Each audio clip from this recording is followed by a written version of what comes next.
All right, guys, guess what today is? I'm gonna teach y'all how to make this chicken and sausage gumbo. I swear, if you just eat this, you will be free of any kind of disease. That's good. All right, so first thing, prepping the veggies. We got a yellow onion, green bell pepper. I like to do green onions and celery. Now we'll go ahead and cut that stuff up. But sometimes I'll throw a variety of peppers in there too. But this is a simplified version, so we'll just go with what we got here. But I'll throw in some scallops, other colored bell peppers, jalapenos, serranos, poblanos, a little bit of different stuff when I'm making a little more complex version. But I like to take these things and just put them in a pan and set them aside until I'm ready for them. Right now, just prepping. But a lot of times if I prep the day before, I'll put them in just like a gallon Ziploc bag and it'll be ready when I'm ready to put them in the roux. All right, so once we got that cleaned up and out of the way, I like to chop up my sausages. So I just get a little andouille sausage and I cut it up. Those are, I think, medallion. You just cut them about a quarter, half-inch thick, slice them up, put them in another pan, get them ready. I will throw like a pork sausage or something and buy a bulk bag of that if I'm making a bigger batch, but just for what we got now, 2 pounds will do. And next we got a chicken. So, like to make it dance, then I'll break it up, pull off everything. I'll pull out the livers, everything, and I'll break it up, get it all cut up. And that's just one that you buy from a Publix, Walmart, whatever, the roasted chicken. Makes it simple, but I do set them aside because I'll add them in later.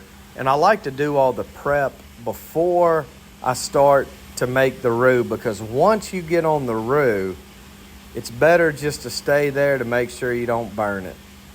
So getting ready for the roux, on this I usually use a 1-to-1 ratio of olive oil to flour. So I'm actually making a little bit bigger batch this go round, so I'm going 2 cups of olive oil to 2 cups of flour. But normally on a small batch, I'll do 1 cup olive oil and then I'll do 1 cup of flour. And so any olive oil, in my opinion, works. You can use butter if you want to. Just some kind of oil. All right, got my flour, getting ready to go. So I put the oil in it. I've got it's a cast iron, an aluminum cast iron pot. It's Wagner Ware, I think's the name of it. That was my grandma's pot.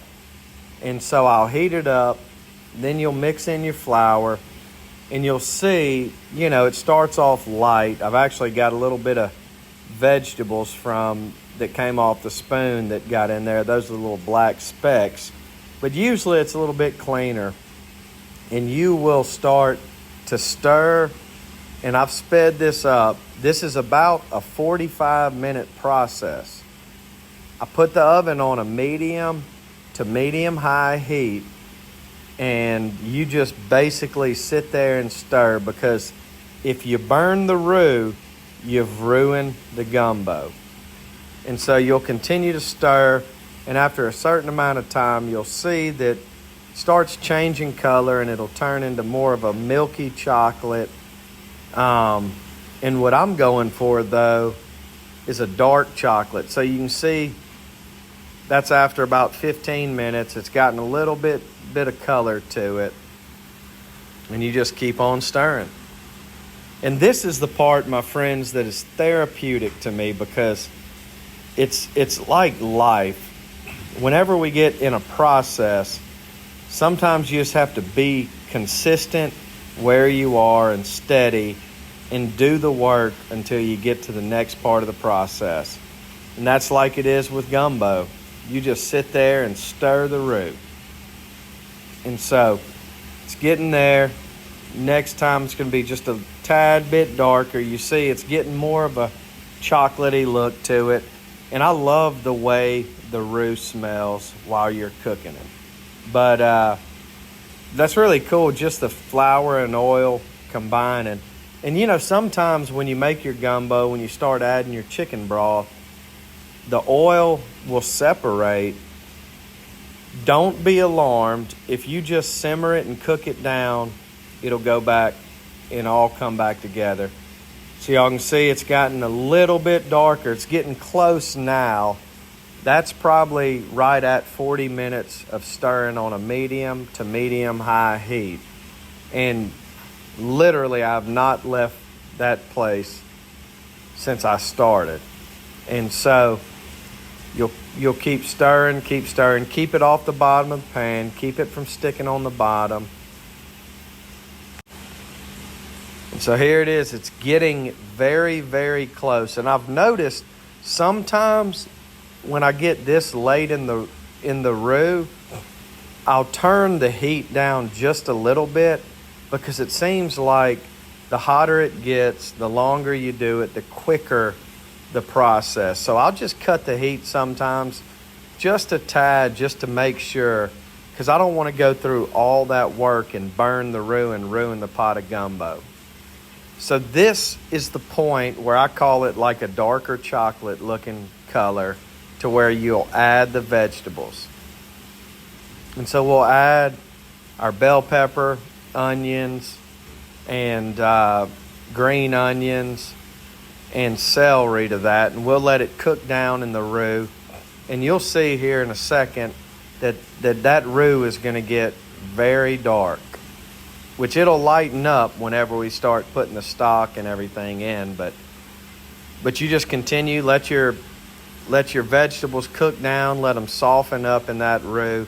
Man, look how dark that stuff is. And that right there at that point, it is a heavenly smell. It just fills the whole house with just a smell of all that cooking down. And there you go. Actually, I got to be honest, I was making a special batch, so I had my peppers and everything, and I went ahead and added those to it. So y'all forgive me, but it's got extra stuff. So, all right, on the original recipe, you'll add, it's 4 to 6 cups of chicken stock. But what I do is those I think, I can't tell you the size of the container, but 2 of the smaller chicken stock containers, I'll add those and stir it in, let everything kind of cook down. You know, you want to get it where it's cutting the thickness of that roux. Look at that, it's looking more like gumbo now, isn't it? And then we'll kind of season it up a little bit after this water. I usually put about 2 cups of water in it just to give it a little more liquid, and just to cut it a little bit more. And then we'll start on some flavoring. Now you guys have to forgive me with the seasoning. I can give you an estimate, but about 2 tablespoons of pepper, but I always go with my gut. I just put it in until something inside of me tells me to stop. But you could start off with two tablespoons. Salt, maybe 2 or 3 tablespoons. But once again, I go with the gut. I'm not good at just, I'm more of an artist than an engineer. But then we'll go with, I call it the Tony Chachere's, but a little Cajun seasoning. 2-3 tablespoons. Like I said, I go with my gut, and you can taste it and see if you need to add a little bit more or a little bit less. But cayenne pepper. If you like the heat, I'll do a dash. I didn't put a lot in this one because I had some serranos and jalapenos in there. But if I don't use that, I'll add just a little bit more cayenne to get the heat. And then garlic. That's a teaspoon, but it's heaping. But I've got an opinion. You can never go wrong with garlic. And so I like my garlic. Like I said, taste it, see what you want. If you want to put a little bit more, it's not going to hurt anything. If you want to put a little less, it's not going to hurt anything. But you'll start getting that stuff up. I turn my heat on high and I let it get to simmering. And then once it starts simmering, you see it's a good little simmer to it. Then I'm going to add my chicken, and I'm going to add my sausage. And then from that point, I'm going to put a lid on it and let it simmer. And so if I'm about to eat it that night, I'll let it simmer for an hour, 2 hours. You know, kind of just soak up all the flavors where your flavor will get in your chicken. And here's the thing, guys. All the grease from the sausage and everything, just pour it in there. If you bought your chicken from a deli, pour the grease in there. It'll just add to the flavor. I always put the chicken skin, everything in it. All right, so let's see what it looks like. After simmering, everything's cooked down. I'm going to put the top on, let it simmer overnight, and enjoy it for the next day. So let's see what it's looking like. Oh, man. A little bit of the oil's on top, but you just give it a good stir and everything will come together.